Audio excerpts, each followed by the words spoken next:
Hi guys, welcome to Judiciary Gold. मेरा नाम है Arpita And I'm Kanishk, and we will be giving reviews on the interview that we conducted recently. This is the highly asked for video. इससे ज्यादा I don't think I have heard request for any other video कि इस पे video बनाना है, इस पे video चाहिए, कि इस पे फीडबैक भी चाहिए, इस पे रिएक्शन भी चाहिए, इस पे बहुत सारे लोगों के सवाल भी थे जिन्हें हमें एड्रेस करना था. So we chose to do a separate video on it. So before we even start reviewing or giving feedback as to the interview that we conducted, there is certain things which need to be addressed first. So पहली चीज which I want to point out is the hate comments about the candidate who was facing the interview. See, सभी लोगों ने जिन लोगों ने mains clear किया है वो लोग इंटरव्यू तक पहुंचे होंगे, यानी सभी लोगों के बारे में हम ये तो कह सकते हैं कि उन्हें लॉ पता होगा, राइट? पर सबके सब फिर इंटरव्यू क्यों नहीं क्लियर कर पाते? कुछ तो रीजन होगा ना कि सब लोग इंटरव्यू नहीं क्लियर कर पाते. कुछ तो रीजन होगा ना कि वो भैया, वो दीदी, वो सीनियर जिनको आप जानते हो जो कि तो इतना अच्छा पढ़ते हैं वो भी इंटरव्यू नहीं कर पाए. तो क्या रीजन था वो? मतलब I have seen very highly educated PhD qualified candidates जिन्होंने इंटरव्यूज में जाकर के आर्टिकल 21 गलत बोला है, क्योंकि उस टाइम पे माहौल ऐसा रहता है, घबराहट इतनी ज्यादा होती है. And I think we have recreated that जब हम लोगों ने इनमें से किसी को भी कोई भी हिंट भी नहीं दिया था कि what all kind of questions will be asked from you, and everything came as a surprise for them on I think a couple of days notice कि आपको देना है भाई. This is as realistic as it gets.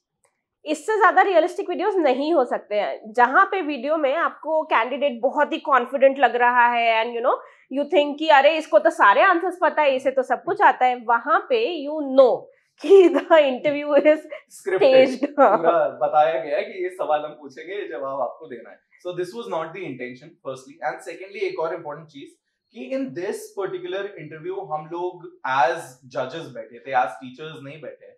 So even if, and ये चीज होगी आपके साथ भी, अगर आप इंटरव्यू में बैठोगे, आप कोई गलत आंसर दोगे तो आपको सामने वाला जज टोकेगा नहीं कि तुमने गलत आंसर दिया है. He will move on.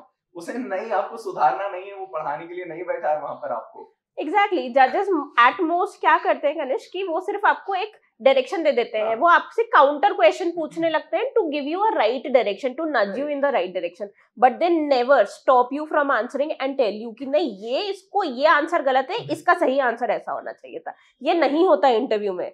So as जजेस we had to respect that and we could not have stopped the student कि नहीं ये आंसर गलत है, इसको ऐसे बोलो, ऐसे मैंने पढ़ाया था ना. All right. So let's start. Sure. May I come in, sir? May I come in, ma'am?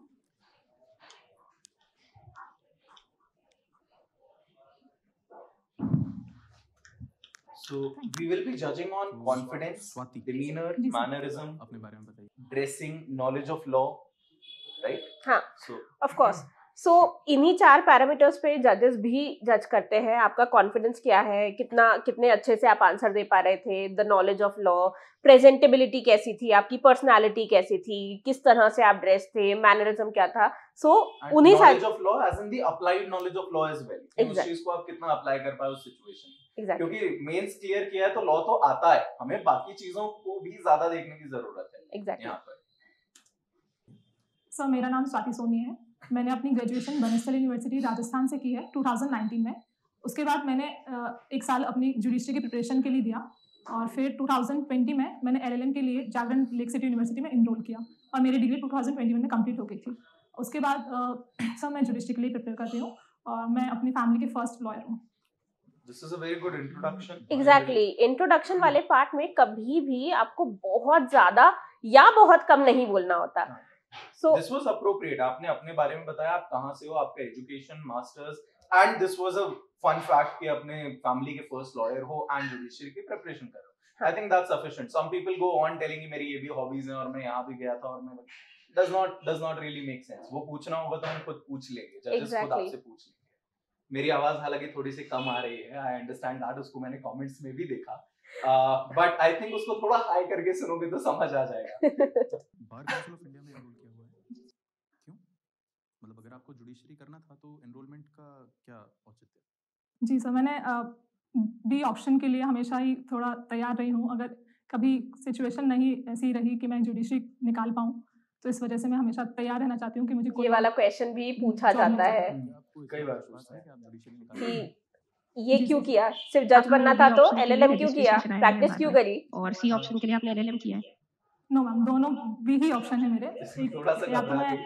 Academics में परस्यू करूँगी, और अगर मेरा net But GRF still clear she नहीं हुआ, pulled it off. क्योंकि वो ज़्यादा इम्पोर्टेंट है अकेडमिक्स के लिए, उसके अलावा कोई कॉलेज इतनी अच्छी वैल्यू आपको नहीं करता है, तो फिर अगर होता है तो फिर मैं प्रैक्टिस भी कर सकती हूँ।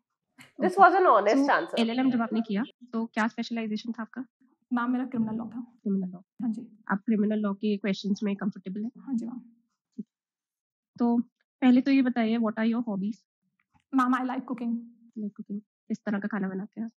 मैम मैं इंडियन फूड ये तो मेरा फोर्टे प्रेफर है करती ना। हूँ, जैसा फैमिली को पसंद आता है। एक बात बताइए, जी सर। अगर कभी खाना बनाते समय नमक ज़्यादा पड़ गया तो उसको आप काउंटर बैलेंस कैसे करेंगे? सर ऐसा कहते हैं पहले के लोग, अगर आप खाने में थोड़ा सा आटे का लोई डाल देंगे, अगर नमक ज़्यादा हो जाता है तो वो बैलेंस कर देता है टेस्ट को, या तो उसमें थोड़ा सा घी डाल देंगे तो भी हो जाता है।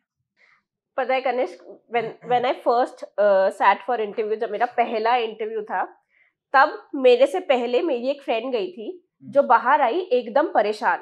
मैंने पूछा क्या हुआ, तो उसने मुझे पता है क्या बताया, उसने मुझे बताया कि उससे ये पूछा गया कि ब्रेड बनाने की रेसिपी पता है तुम्हें? तो अगर आप ये चीज बताएंगे जजेस को कि आपकी हॉबीज क्या है, तो जजेस उससे सवाल पूछेंगे। मतलब आई हैड अ सीनियर जिसने बोला था मुझे बैडमिंटन खेलना बहुत पसंद है जनरली, हाँ. ऐसे शी वांटेड टू से कि भाई मोहल्ले में ऐसे खेलती हूँ, उससे बैडमिंटन के रूल्स पूछ लिए। She did not know that. So whatever you say in an interview, and it's not restricted to UPSC. बहुत लोगों को लगता है ऐसा तो यूपीएससी में नहीं जी, जुडिशरी में भी ऐसे सवाल आपसे पूछे जाएंगे, and whatever you say you have to know everything about it. जैसे इसने बहुत अच्छे से उस चीज को एक्सप्लेन किया, मतलब मैंने एक क्वेश्चन पूछा हालांकि हॉबी से related, but she knew the answer precisely कि क्या होगा उसका। कुकिंग के अलावा और कोई हॉबीज? सर यस, मुझे ट्रैवलिंग का शौक है। यहाँ फंस गई थी। आखिरी बार सर मैं गई थी अब बात वही है ना कि जहाँ शौक है। विष्णु जी का हाँ। टेम्पल है, सॉरी शौक ब्रह्मा जी का होना टेम्पल and उसके पुष्कर। बारे में पूरी नॉलेज होना is very very different. Exactly कि आपको हर चीज पता हो उस बारे में, ये जरूरी नहीं है। खैर ये वाला क्वेश्चन काफी घुमा दिया था इसने। फ्रेंड ग्रुप के साथ।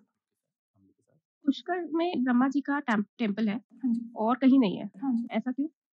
मैम मुझे एक्यूरेसी नहीं पता इसकी, पर मैं जहाँ तक मुझे आइडिया है ऐसा कि लॉर्ड विष्णु और शिवा की थोड़ा तीनों में कन्फ्लिक्ट हुआ था, जिस वजह से लॉर्ड शिवा ने आई गेस मतलब ऐसा कहा जाता है कि उन्होंने बोला था कि आपको इतना ज्यादा मान्यता She's trying नहीं to है, be politically इस वजह correct से as well सिर्फ उनका while टेम्पल। answering this क्या उस question. टेम्पल में ब्रह्मा जी की पूजा भी होती है?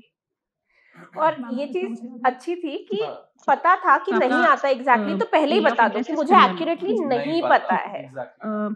आपने इंस्टेड ऑफ सेइंग कि हाँ यही है, यही रीजन है जो मैं बता रही हूँ। क्योंकि यूजुअली यही होता है कि अगर जजेस आपसे कुछ पूछ रहे हैं तो उन्हें तो आंसर मालूम है, इसलिए वो आपसे वो चीज पूछ रहे हैं। एग्जैक्टली। वो वहां नॉलेज गेन करने नहीं बैठे हैं, आपको टेस्ट करने बैठे हैं। सो अगर नहीं अगर आता तो relevance और इनिशियली admissibility बता के देना concepts इज हैं, ऑलवेज अ जी। Good idea. क्या डिफरेंस होता है दोनों में? मैम रेलेवेंसी सेक्शन 6 से 55 तक एक कंसेप्ट डिफाइन है, जहाँ पे कुछ सर्कमस्टांसेस बताए गए हैं कि कौन कौन से फैक्ट्स रेलेवेंट माने जाएंगे। तो बेसिकली जब कोई फैक्ट किसी अदर फैक्ट के कनेक्टेड होने का लॉजिक बताता है तो हम उसको रिलेवेंसी कहते हैं, और एडमिसिबिलिटी तब मानी जाती है जब वही फैक्ट कोर्ट से प्रूव हो जाते हैं कि वो फैक्ट्स ट्रू है, तो उसको एडमिसिबल बोलेंगे। यहाँ जब गड़बड़ कोई हुई। फैक्ट प्रूव हो जाता है तब उसे हम प्रूव्ड कहते हैं या फिर एडमिसिबल कहते हैं? इसी को यही चीज मैं पॉइंट आउट करा था कि आपने इसमें जैसे डायरेक्शन दिया कि भाई हम सीधे सीधे नहीं बोल रहे कि आपका आंसर गलत है। We are directing you towards the right answer, you have the opportunity to correct it. अगर उस टाइम पे घबराहट हुई तो नहीं करेक्ट कर पाओगे, नहीं हुई बैलेंस कर ले गए तो उस टाइम पे मैम वो सही एडमिसिबल कर कहलाता है। Also, this is a difficult question itself. Relevancy के डिफरेंसेस अगर लिखने को मैं आपको कहूंगी तो आप तो मुझे लिख के बता दोगे, लेकिन अगर उसको एक एक लाइन में आपको बताना पड़े तो आप भी कतराओगे, आप भी घबराओगे। और ये तो हमने आई थिंक बहुत सारे लोगों के इंटरव्यूज Exactly. जब लिए हैं, इवन फॉर पोजीशंस हम लोगों ने जब इंटरव्यूज लिए हैं, बहुत एजुकेटेड एंड बहुत टाइम से पढ़ा रहे लोगों को भी इसका एग्जैक्ट आंसर नहीं पता होता। एग्जैक्टली।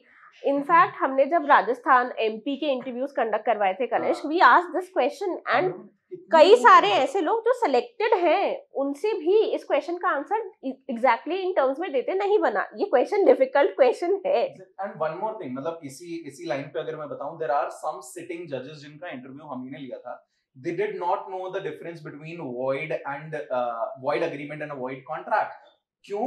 क्या उन्हें पता नहीं था? डेफिनेटली पता था, वो फंबल कर गए, नहीं याद आया, भूल गए।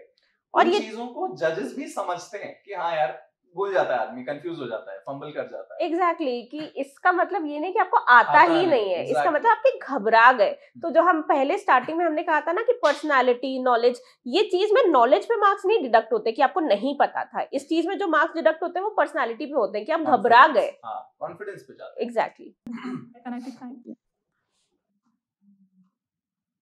Ma'am section 4 of Indian evidence जिसमें बात करते हैं facts to be proved not to be proved, तो शायद उसको अगर फैक्ट कोर्ट में प्रूव हो जाता है तो फैक्ट्स प्रूव्ड कहलाएंगे। फिर एडमिसिबल क्या कहलाता है? एडमिसिबिलिटी क्या होती है? सॉरी मैम, ये सारे रिलेवेंट फैक्ट्स एडमिसिबल होते हैं? No sir. कौन से रिलेवेंट फैक्ट्स ऐसे हैं जो आप कहेंगे कि एडमिसिबल नहीं होते? कोई एग्जांपल दे पाएंगे आप? सर अभी रिकॉल नहीं कर पा ये सारे एडमिसिबल फैक्ट्स रिलेवेंट होते हैं? No sir. सारे एडमिसिबल फैक्ट, यस सर, सारे एडमिसिबल फैक्ट रिलेवेंट होते हैं पर सारे रिलेवेंट फैक्ट एडमिसिबल नहीं, but this was a natural question to follow. Relevant facts थे? रेलेवेंसी एडमिसिबिलिटी पे ये क्वेश्चन तो नेचुरली आएगा। क्या मोटिव एक रिलेवेंट फैक्ट होगा? यस मैम, मोटिव एक रिलेवेंट फैक्ट होगा। मोटिव होता क्या है? मोटिव एक अल्टीमेट ऑब्जेक्ट होता है behind. Difficult question section number से नहीं आते, डिफिकल्ट क्वेश्चन कॉन्सेप्ट से आते हैं। इस चीज को बताओ ये होता क्या है। ये जो क्वेश्चन है ना, ये मोटिव वाला जो आपने क्वेश्चन पूछा, बहुत लोग गलत बताएंगे, बट इसने फिर भी सही से हाँ, she tried, exactly. Not just tried, she actually motive एक अल्टीमेट ऑब्जेक्ट होता है किसी भी एक्ट के कमीशन के पीछे का। तो फिर इंटेंशन क्या होता है? इंटेंशन एक नॉलेज होती है किसी भी क्राइम को कमिट करने से पहले की। ठीक है, कोई एग्जांपल से आप ये दोनों चीजें समझा सकते हैं? यस मैम, फॉर एग्जांपल्स भी पूछे जाते हैं। किसी से रिवेंज में अगर मैं let's suppose A person B का मर्डर कर देता है, वो बी का मर्डर करता है रिवेंज। अगर आप बहुत ज्यादा हाथ हिलाते हो तो इट शोज योर नर्वसनेस। अगर आप बहुत ज्यादा बॉडी लैंग्वेज से चीजें बता रहे हो तो इट शोज योर नर्वसनेस। अच्छा, उससे डिस्ट्रैक्शन हो जाता है, आपके आंसर से हमारा ध्यान आपके हाथ पे चला गया। एग्जैक्टली। काम एंड कंपोज्ड, हम यहाँ पर जब आपको बता रहे हैं, हमारा हाथों का मूवमेंट आप देख सकते हो, जो कि ऑलरेडी बहुत कम है। कभी किसी पॉइंट को एक्सप्लेन करने के लिए हम जरूर कर सकते हैं, बट वो भी बहुत ज्यादा नहीं है, इन अ लिमिटेड एरिया। ये सारी चीजें बॉडी लैंग्वेज के एस्पेक्ट में आती है। वो उसका मोटिव होगा, लेकिन जो मर्डर कमिट हुआ है वो उसकी इंटेंशन है।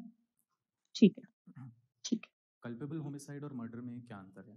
जी सर, कल्पेबल होमिसाइड और मर्डर में एक जो बहुत बड़ा डिफरेंस है वो ये है कि कल्पेबल होमिसाइड में पर्सन पहले से मर्डर कमिट करने की इंटेंशन से उस डेथ मर्डर कमिट करने की इंटेंशन से कॉज नहीं होती, वो रिजल्ट होता है। और मर्डर वाला क्वेश्चन जो तुमने पूछा था, मर्डर में ये थोड़ा गड़बड़ा कमिट हुई होती है वो प्री प्लान होती है। और कल्पेबल होमिसाइड एंड मर्डर तो मतलब इज अ टॉपिक जिसको आप कितना भी खींच सकते हो। मतलब आप चाहो तो उसको 5 लाइन में समराइज कर दो, आप अगर चाहो तो उस पे पूरा ऐसे लिख करके आ जाओ। एग्जैक्टली, ये तो लेक्चर्स में भी होता है कि कल्पेबल होमिसाइड और मर्डर मुझे अगर आपको पढ़ाना है तो मैं आपको 5 मिनट में भी समझा सकती हूँ, और मैं चाहूँ तो पूरा एक सेमेस्टर कल्पेबल होमिसाइड में ले सकती हूँ। NLIU में it took us 15 days to cover only 299 and 300। पूरा 15 दिन का टाइम लगा था सिर्फ ये 2 सेक्शंस करने के लिए आपको। और यही चीज होती है, ऐसे कॉन्सेप्ट जिनके बारे में इतनी सारी चीजें पढ़ने के लिए, उन चीजों को इंटरव्यू में 1 लाइन में बताओ, जो जिसके बारे में 15 दिन पढ़ा हो उस चीज को 1 मिनट में बताओ। गड़बड़ तो किया प्लान होती है। क्या हमेशा नहीं कुछ ऐसा होगा आंसर्स कि गलत डेथ होना भी लाजमी है वहां पर। यस मैम सर, मर्डर के केस में वो प्री प्लान होगी।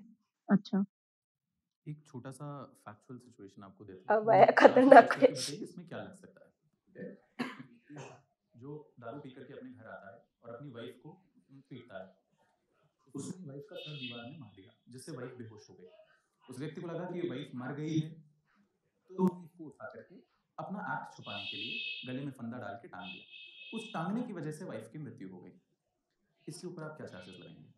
सर, जब तक उसने उसका सर दीवार में मारा था तो वो कल्पेबल होमिसाइड में आना था, लेकिन जब उसने उसको हैंग कर दिया तो फिर वो मर्डर के केस में ये आएगा। गड़बड़ हो गई। क्या कल्पेबल होमिसाइड में ये डेथ सही होना जरूरी है? होते गलत होने वाले आंसर्स हैं। यस मैम, कोई भी अच्छा, this इंजरी is जो a डेथ कॉज actual कर रही है decided judgment, वो I'm culpable giving the homicide name का of चार्ज। हाँ हाँ क्योंकि काफी टाइम से सर criminal law दीवार में पे जब अपना मारा तब तो डेथ पढ़ाया हुई, नहीं फिर मैंने। Culpable homicide. हाँ सर, लेकिन उसने एक्ट ऐसा कमिट किया बट जिससे इवन इफ रिजल्ट यू उसका डेथ डू कॉज कर नॉट सकता था। Know the answer to the question, अगर आपको पता ही नहीं है that you are causing death, hmm, तो फिर वो कल्पेबल होमिसाइड नहीं नहीं होगा। होगा, हाँ, correct। अगर डेथ हुई ही नहीं है, दीवार से सिर्फ सर मारा है और डेथ नहीं हुई तो है, culpable homicide हो ही नहीं एग्जैक्टली सकता, correct। कि वो एक्चुअल में होना जरूरी है, डेथ होना जरूरी है, तो जो इसीलिए हमने कहा फॉलो अप क्वेश्चन आया था कि डेथ होना जरूरी है या नहीं, कि सिर्फ इंटेंशन काफी है या फिर सिर्फ इंजरी काफी है। Even if you do not know the case law, you have to apply the principles to the hypothetical Applied question. knowledge होना बहुत जरूरी है। बहुत सारे लोगों को बेसिक थ्योरी पूरी पता होती है, बट वो अप्लाइड नॉलेज का जो फैक्टर है दैट इज मिसिंग। सकता था। क्या डेथ होना जरूरी है या फिर डेथ कॉज करने जैसा एक्ट होना जरूरी है? डेथ कॉज हो जाए ऐसा एक्ट करना जरूरी है। हमारे रिएक्शन तो इसमें भी Similar लाजमी है। अंतर है और सेम इंटेंशन। हाँ, बहुत ज्यादा हम किसी भी क्वेश्चन को खींचते नहीं है, जजेस भी नहीं खींचते हैं। उन्हें भी जल्दी खत्म करना कॉमन बहुत सारे इंटेंशन लोग सेक्शन पहले हैं। 34 ऑफ आईपीसी बात करता है, जिसमें अगर पर्सन एक से ज़्यादा पर्सन अगर किसी एक कॉमन एक्ट में इन्वॉल्व हैं और वो सेम एक्ट कमिट करते हैं तो वो चार्ज होते हैं कॉमन इंटेंशन के लिए। सिमिलर इंटेंशन और sir can you please repeat the question? Common intention, similar intention, same intention, इन तीनों में क्या अंतर है? सेम और सिमिलर इंटेंशन में सर कोई भी डिफरेंस नहीं है। ये गड़बड़ है। सेम 37 और 34 34 कॉमन इंटेंशन में डिफरेंस है। सर मैं डिफरेंस तो रिकॉल नहीं कर बट ये अप्रोच भी ठीक है, आपने अगर नहीं Indian आता contract है act क्योंकि सीधे होगा, बोल दो। बहुत सारे सीधे सवाल आपको बोल दो। नहीं वॉइड बनेंगे। अग्रीमेंट अच्छा, और- a good interview can be the one जिसमें आपको सारे आते हो, बट अगर आपको लेट्स से 30-40% क्वेश्चंस नहीं आ रहे, डज नॉट मीन आपका इंटरव्यू बहुत बुरा हुआ है। The interview still could be one जिसमें आप सिलेक्ट हो जाओ, आप जज बन जाओ, क्योंकि एज वी सेड बहुत सारे फैक्टर्स पे आपको जज किया जाता है। It's not just that one knowledge या एक सवाल जो कि डिसाइड कर लेगा कि आप जज बन रहे हो या नहीं बन रहे। और एक और चीज, this interview was never promoted as कि ये जज बना हाँ, देने वाला हाँ, इंटरव्यू exactly. है। दिस वाज अ नेचुरल कि कैसा होता है, एग्जैक्टली। आपको एक बेसिक आइडिया लग जाए कि भाई इस तरीके से आपको सेटअप मिलेगा, आप सामने बैठोगे, देयर विल बी सिचुएशंस जब आपसे क्रॉस क्वेश्चन, काउंटर क्वेश्चन किस तरीके के होंगे। आप ये वीडियोस जब देख रहे हो तो आप कैंडिडेट को या जजेस को जज करने के लिए नहीं देख रहे हो, आप ये वीडियोस देख रहे हो सीखने के लिए कि आपको वहां पर क्या एक्सपेक्ट करना है। वहां आप जाओगे तो किस तरीके के क्वेश्चंस आपसे पूछे जा सकते हैं। एग्जैक्टली कि वहां पे आपका डिमीनर कैसा होना चाहिए। इससे अगर आपको सीखना चाहते हो तो मैनरिज्म सीख लो, लेकिन आप इस चीज को जज नहीं कर सकते कि इस कैंडिडेट का इंटरव्यू क्लियर होगा या नहीं। वो चीजें आप छोड़ दो, वो जजेस हाँ के ऊपर छोड़ो ना। एग्जैक्टली। और वॉइड कॉन्ट्रैक्ट जी में क्या डिफरेंस होता है? मैम, वॉइड कॉन्ट्रैक्ट जो होते हैं वो इनिशियल स्टेज पे तो वैलिड होते हैं, लेकिन ड्यू टू इसने सही चेंजेस ऑफ आंसर सम दिया, जबकि इसका सर्कमस्टांसेस बहुत सारे वो, लोगों ने गलत आंसर्स दिए हैं। कुछ टाइम में इनवैलिड डिक्लेयर हो जाते हैं, सॉरी वॉइड डिक्लेयर हो जाते हैं। जैसे एग्जांपल हम ले सकते हैं इनफॉर्सिबिलिटी ऑफ लॉ की। अगर कोई लॉ जो कि आज वैलिड है वो आगे वाले टाइम में उस लॉ को अगर Impossibility of हम law मान is लीजिए वो लॉ not- वॉइड डिक्लेयर हाँ, हो phrase तो गलत जो हो गया। कॉन्ट्रैक्ट उस Exactly. लॉ के बेसिस पे बने हैं वो भी वॉइड डिक्लेयर हो जाएंगे। और इसी तरह वॉइड एग्रीमेंट में, वॉइड एग्रीमेंट बेसिकली वो एग्रीमेंट होते हैं जो कि वॉइड एब इनिशियो होते हैं, जो कि इनफॉर्सिबल कभी होते ही नहीं है। तो वॉइड एग्रीमेंट और वॉइड एब इनिशियो सेम चीज है? नहीं सर, वॉइड एग्रीमेंट में agreement sir sorry I can not recall.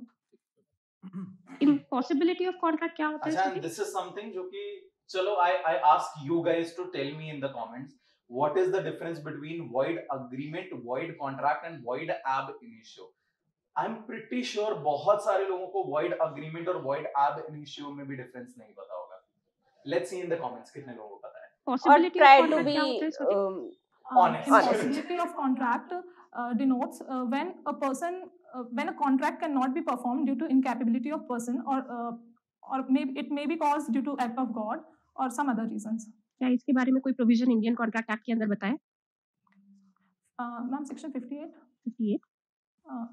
No, sir. Ma'am, I guess section 50. Sorry, ma'am, I cannot exactly recall. आपको सेक्शन में दिक्कत आ रही है? ये एक चीज अगेन जो बहुत होती है कि आपको सेक्शन आ रहा होता है लेकिन आप इतना फंबल ऑलरेडी कर चुके हो कि अब आप ट्राई भी नहीं करना चाहते, and this happens in interview. This is a very natural reaction कि अगर आप 3 क्वेश्चन गलत करोगे ना, चौथा आता हुआ क्वेश्चन गलत करोगे. आप नहीं ही बोलो, आपको आ रहा है, आप बोल दोगे कि मुझे नहीं पता. नहीं पता, क्योंकि आप घबरा रहे हो उसके और गलत होने से, तो आप सोचते हो कि मैं आंसर ही ना करूं तो अच्छा है. हाँ. जबकि यहाँ पर confidence plays a very important role. अगर आपको लगता है कि आपको आता है, तो do give it a try try. करो. And this actually has been happening recently कि उठा करके बैराक दे दिया कि लो भाई इसमें से देख के बताओ. So this is also to say कि भाई इवन इन दीज इंटरव्यूज आपको सेक्शंस याद नहीं होंगे. जजेस अंडरस्टैंड दैट कि आदमी रटता नहीं है तो वो दे देंगे बैराक, हो सकता है वो दे दें, इट्स नॉट मैंडेटरी कि वो दे ही देंगे. लेकिन ये चीज कि बैराक से ढूंढ के प्रोविजन बताओ और प्रोविजन का मतलब बताओ, इसमें ना वही अप्लाइड नॉलेज साउंड माइंड किसको कंसीडर बहुत किया काम जाता आती है. है? जी. और डीजेस में तो मेंस में दे देते हैं, बता दो कितना बता सकते हो. साउंड माइंड का नहीं है तो वो कॉन्ट्रैक्ट हमारा सर वॉइड होगा. 16(2)(b) देखिए. ये भी एक थोड़ा टेक्निकल डिफिकल्ट क्वेश्चन है. While asking these technical difficult questions, we do not expect you to know the answer. We just want to know your approach to the answer. आप कर सकते हो या नहीं कर सकते, आप कोशिश भी कर रहे हो कि नहीं कर रहे. In particular and without prejudice to the generality of foregoing principle, a person is deemed to be in a position to dominate the will of another. This question cannot be answered by a person who has just read authority Indian over the Contract other, Act. or where he जब तक stands आपने in a बहुत fiduciary depth में relation पढ़ा, with other, आपने दो or commentaries उठा ली B, अवतार से, where he makes a contract with a person whose mental capacity is temporarily or permanently affected by reason of age, illness, or mental or bodily distress. तो अगर undue influence है तो contract क्या होता है? Undue influence. इस question का भी अगर आंसर आपको पता है तो कमेंट बॉक्स में बताओ.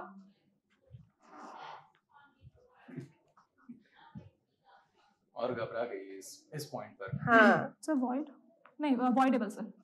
जी. तो 16(2)(b) में मेंटल कैपेसिटी में हम कह रहे हैं वॉइडेबल होगा, 12 में हम कह रहे हैं कि वॉइड होगा. ये अपने आप में विरोधाभास नहीं है? जी सर. अपने आप में कॉन्ट्राडिक्टरी नहीं है क्या ये?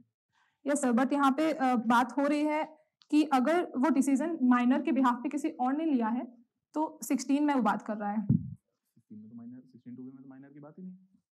मतलब सर यहाँ पे अगर कोई अदर पर्सन किसी पर्सन के बिहाफ पे कोई डिसीजन ले रहा है तो 16 में वो चीज अवॉइडेबल बताई है. कहाँ लिखा है?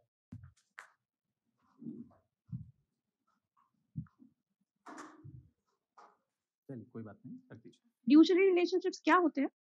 मैम फिड्यूशियरी रिलेशनशिप बेसिकली होते हैं जो फॉर एग्जांपल लॉयर और क्लाइंट के बीच का रिलेशन जो पेरेंट्स या फिर इससे आपका बचना कोई चाहिए. गार्जियन हमेशा और पहले अपना आंसर देना चाहिए. फिड्यूशियरी रिलेशन वो है which are based on trust, फिर you go on telling the example. Exactly. हमेशा सीधे एग्जांपल से लीड नहीं करना चाहिए. इसीलिए एक चीज, एक टिप जो आप सभी को पता होनी चाहिए वो ये है कि कभी भी सवाल पूछा जाए और आपको लगता है ये तो मुझे आता है और तुरंत जवाब देने लगो, कभी भी ऐसा नहीं करना है. टेक दैट 1 सेकेंड, 1 सेकेंड का पॉज लो, frame your answer in your head and then say. Now इस स्टूडेंट को पता था आंसर क्या है, इसने पहले एग्जाम्पल दिया, बाद में बताया ट्रस्ट के बेसिस पे, यानी आंसर तो पता था लेकिन पहले एग्जाम्पल बताया बाद में थ्योरी बताई, ये गलत था. राइट? तो इसीलिए हम हमेशा कहते हैं कि 1 सेकेंड का समय लो, even if you know the answer, frame the answer in your head and then say. And कभी भी इस चीज पे कोई ऑब्जेक्शन नहीं उठाएगा कि तुमने समय लेके आंसर कैसे दिया. That is in fact appreciated. Exactly. भाई थोड़ा सोच लो फिर बता दो जो भी आंसर है. एग्जैक्टली. कोई गार्जियन और चाइल्ड के बीच का रिलेशन फिड्यूशियरी रिलेशनशिप माना जाता है. डॉक्टर पेशेंट के बीच का फिड्यूशियरी रिलेशन माना जाता है. इन शॉर्ट हम जिस पे ट्रस्ट करते हैं वो. ठीक है. इसका एक मैक्सिम है इससे एसोसिएटेड जिसको हम फिड्यूशियरी रिलेशन कहते हैं, उसके बारे में जानकारी है आपको? Sorry sir. एसआरए पढ़ा है आपने? जी सर. स्पेसिफिक रिलीफ एक्ट में 2018 में अमेंडमेंट आया था. जी. उसकी वजह से कुछ बदलाव आए हैं. क्या बदलाव आए हैं? जी सर, सारे बदलाव तो सर मुझे रिकॉल नहीं है लेकिन एक जो मेजर बदलाव है वो ये है कि पहले 2018 से पहले जो पावर थी कोर्ट्स के ऊपर कि वो स्पेसिफिक रिलीफ एक्ट ग्रांट, जितने भी आपके सब्जेक्ट्स हैं आपके सिलेबस में, क्या लेटेस्ट अमेंडमेंट है आपको पता होना चाहिए. अभी जैसे फॉर एग्जांपल बहुत सारे लोग प्रिपरेशन कर रहे हैं एडीपीओ की या फिर दूसरे आरजेएस के एग्जामिनेशन की, तो जुवेनाइल जस्टिस एक्ट उसमें आ जाता है. जुवेनाइल जस्टिस एक्ट में लोगों को 2015 का तो मालूम है, 2021 में अमेंडमेंट आया है, बहुत लोगों को नहीं पता 2021 के अमेंडमेंट में क्या था। तो ये जो लेटेस्ट डेवलपमेंट्स हैं आपके खुद के सब्जेक्ट्स में जो सिलेबस में है, वो सारे के सारे आपको पता होने चाहिए। तो ये एसआरए का 2018 अमेंडमेंट इस बार भी पूछा गया था and is a very common question for mains as well. Exactly. आपसे मेंस में पूछ लेंगे क्या क्या अमेंडमेंट, क्या क्या चीजें अब मैंडेटरी कर ऑल्सो एडीपीओ की अगर आप तैयारी कर रहे हो तो जुडिशरी गोल्ड भी एडीपीओ की तैयारी करवा रहा है, तो अगर आप इंटरेस्टेड हैं अपकमिंग एडीपीओ एग्जाम्स के लिए तो डू ज्वाइन। अब मैंडेटरी कर दी गई है।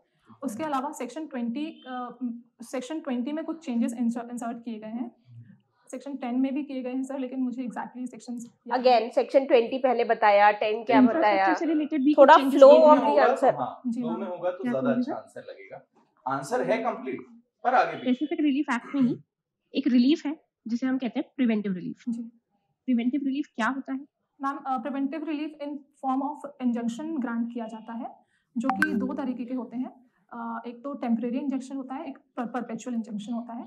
टेम्परेरी इंजंक्शन में होता है कि आप कोर्ट के पास पावर होता है कि वो सूट फाइल होने के बाद से लेके केस डिसाइड होने के बीच में टेम्परेरी इंजंक्शन ग्रांट कर सकता है उन केसेस में जहां she knows the answer, just that वो एक सेकंड लेके जो मन में फ्रेम करना है ना, तो उससे उसका आंसर एकदम फ्लो में आ जाएगा। लेकिन उसको आंसर पता है, बराबर मालूम, हाँ। बस वो अटक सिर्फ इसलिए रही है क्योंकि बच्चे ने फ्रेम नहीं किया आंसर पे। फॉर एग्जांपल अगर किसी पार्टी ने कोई लैंड परचेज की है और उस पर कोई थर्ड पर्सन कोई कंस्ट्रक्शन कराने को बोल रहा है, तो कोर्ट उस केस में टेम्परेरी इंजंक्शन ये भी पता है एक अच्छी टेक्निक है कि यू इलस्ट्रेट योर आंसर, जो कि किसी लेकिन of course that has to be in a structure. Perpetual but it's injunction a में गुड जो Way to लिक्विड answer. होती है तब कोर्ट वहाँ पे परपेचुअल इंजंक्शन ग्रांट करता है, जो कि फाइनल भी माना जाता है कि वो फाइनल डिसीजन माना जाता है कि अगर कोई थर्ड पार्टी इंटरफेयर कर रही है तो वो उसको रोक देते हैं। किसी एक पर्सन की प्रॉपर्टी है, जी। मान लीजिए आपकी प्रॉपर्टी है, इस प्रॉपर्टी पे मैं बिल्डिंग कंस्ट्रक्ट करना चाहती हूँ, कोर्ट इसके लिए टेम्परेरी इंजंक्शन देगा या perpetual injunction?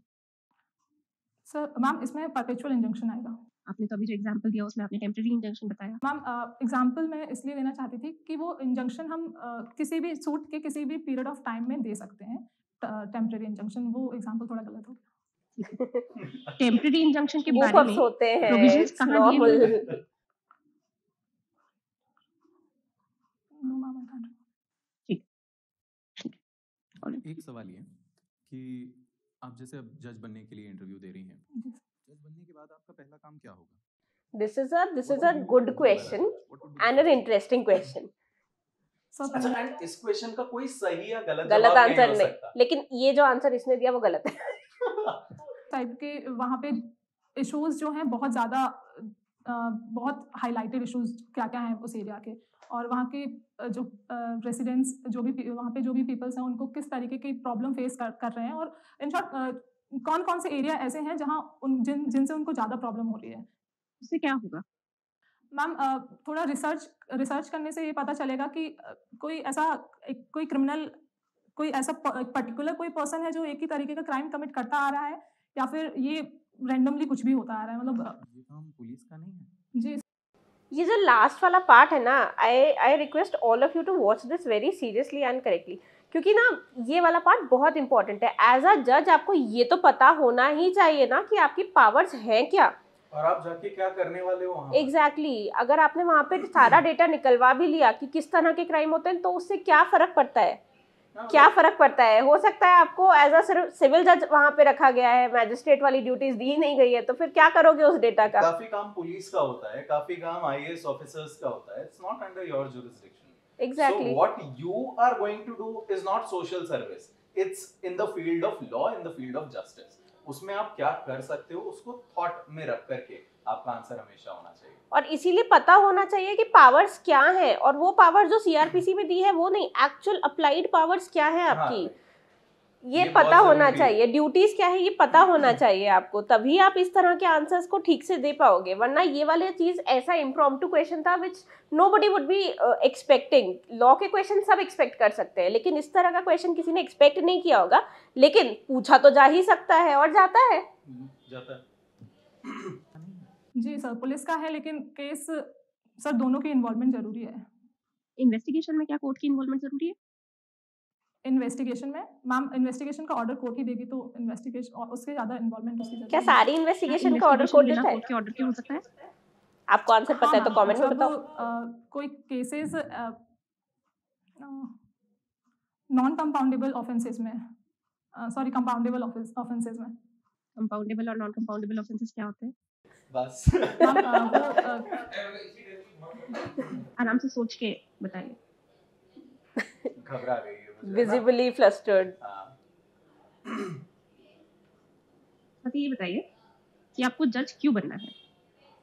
Again a very important and relevant जज का रुतबा क्वेश्चन। अच्छा होता है। And it's an Position honest है। answer. मतलब a lot of people do not keep this into their answer कि भाई पावर है, प्रेस्टीज है, पैसा है, ये चीज बोलते नहीं है। बट उनको लगता है हम बोलेंगे तो हम लालची लगे। अरे भाई, जजेस को भी पता है कि तुम्हें इसीलिए जज बनना है, ठीक है? जस्टिस करना अकेला मकसद नहीं होता है जज बनने का, ये बोलोगे तो गलत नहीं। इसने सिर्फ यही बोला, that is well not good. सिर्फ ये मत बोलो, इसके साथ और चीजें ऐड करो। Exactly. But this is a good part of an answer, not as a whole answer but as a part of the answer. This Decision should be power included. अच्छा होता है। क्या पावर होगी आपकी एज अ जज? Power ma'am, वैसे power, रुतबा, ये सारी चीजें तो आपको सिविल सर्विसेज में भी मिल सकती हैं। कलेक्टर के पास तो ज्यादा डिपार्टमेंट्स होते हैं, बंगला भी बड़ा मिलता है। जी sir,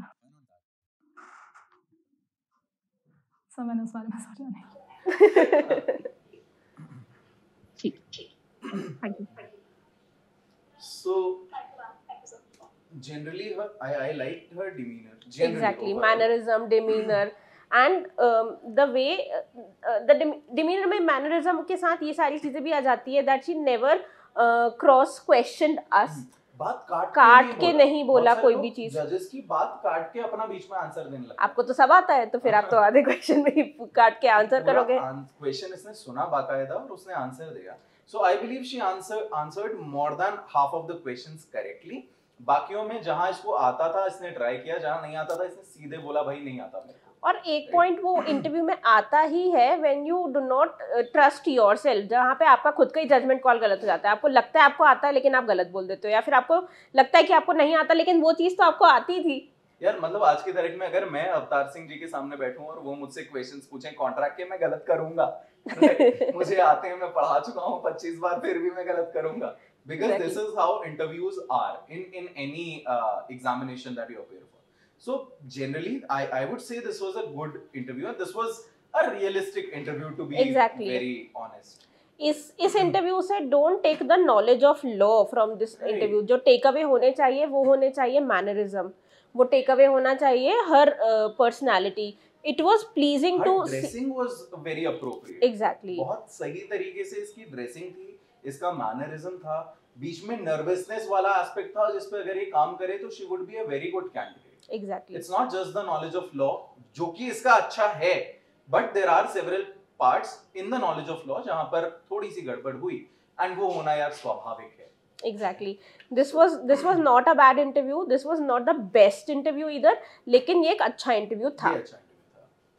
agree. So I guess that's it. या So ये वीडियो जो आपने बहुत मांगा था, हम लोगों ने काफी टाइम स्पेंड करके इस पर एक live by the way reaction दिया है, जिसके हम लोगों ने मल्टीपल टेक्स नहीं किए हुए हैं। ये भी स्क्रिप्टेड नहीं है। स्क्रिप्टेड नहीं है। And this is an honest review from both of us. So I believe this review would help you more in understanding कि किस तरीके से आपको इंटरव्यू की तैयारी करनी चाहिए। All right. So happy learning, guys. Take care. Thank you so much. Bye bye.